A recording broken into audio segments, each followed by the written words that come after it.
last couple of quarters of my semester, I began looking for jobs. And all of the students there, both male and female, who were all in the same situation I was, were looking for jobs together. And so we would consider where to apply, who to apply with. Same time, these recruiters would come into the school to have recruiting days. So I signed up and actually was invited to travel to Chicago, to Sinclair Oil. I went down to St. Louis, to Monsanto.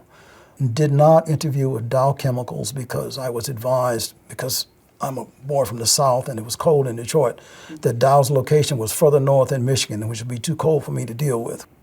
Then I applied to DuPont and was invited here to Delaware. And I interviewed here at the experimental station, Chambers Works Jackson Laboratory over there, and the laboratory at Rapano Works in New Jersey.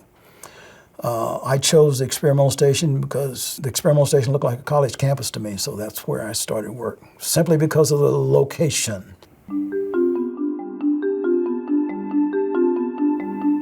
I started work at the analytical department and plastics department in September of 1967. I just defended my dissertation at Wayne State and drove to Delaware. I drove here, and the company assured me that I shouldn't have any difficulty finding a place to live and that kind of thing. So when I first started work, I began the process of going through the newspaper, identifying apartments to go and get a place to live. I would call, and people would say, yes, we have an apartment available. Come out and see. And when I show up, oh, we just rented it yesterday. Sorry. That went on for about 3 days, and so until I went to my boss and said, I can't find a place to stay. No one would allow me to live in their apartment. And so with the assistance of Delbert Glover and my supervisor, I was able to locate housing in Newcastle. And that's where I spent my first years, 2 years actually, living in Newcastle. The scientists I remember, Dan James, I believe he worked at the Chambers Works operation in Jackson Lab. Dick Cooper was here. Delbert Glover and Clay Smith was here also. There were so few African Americans here, so we all networked together. So we spent a lot of time talking about our jobs, our relationships, and that kind of thing. And in fact, during that time, we formed the Black DuPont Employees Association.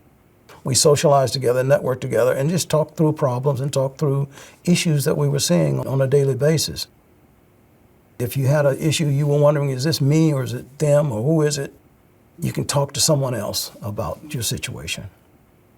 In one of my first managerial assignments, I was working with an employee problem, and I called Dick to get his advice on that, and he was willing to help me with that. Dick Cooper was well respected by everyone. Everyone respected him, understood his talents and capabilities, and therefore we all just felt he was a good person to be around. I came in '67, and so I did outside research on ion electrodes, in addition to working on fluoropolymers, polyethylene as well, trying to make sure that the variations that they were trying to put together would be commercially successful. And so we would run tests on those things. In the wet lab, I was there probably a year and a half, and then I moved to the nuclear magnetic resonance machine, where I spent the last few years at the station. Then I moved to the gas chromatograph lab. 71, you make a decision as what kind of career you want to have in the company. And at the time, I had a newborn at home in 1970, so I decided I was not interested in marketing or sales because that would require a lot of travel. I didn't want to be away from home. And so I chose manufacturing. And so then I was assigned to put together, with another two chemists, the analytical laboratory for a new facility being built in LaPorte, Texas. The LaPorte plant produced the polyethylene and other polyethylene derivatives.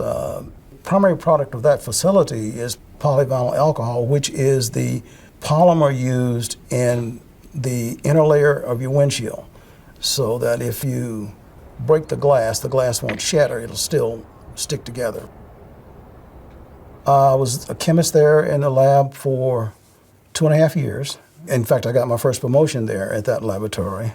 I was transferred to the Sabine plant in Orange, where I spent the bulk of my time in Texas. I did a lot of outside work.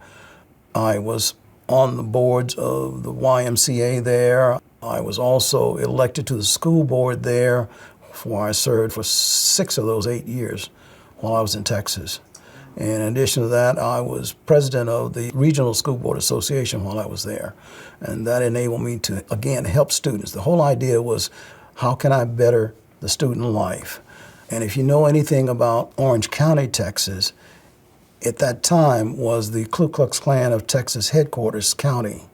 And so dealing with a school board where I'm the only African-American member in an integrated school board situation, you can kind of know a lot of the stuff that you got into, and it became a lot of trade-offs because a lot of them didn't want our kids to be in the class with their kids, but it's tough. That's the way it's going to be. And so that we had to make sure we worked through all of that process.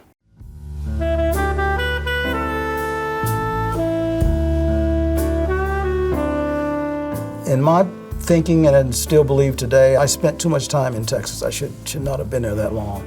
And I got better opportunities by moving out of Texas and moving back to Delaware in terms of promotions, in terms of job diversification and better experience. I transferred back to Delaware and working in a staff group for the head of the research division for polymer section of DuPont.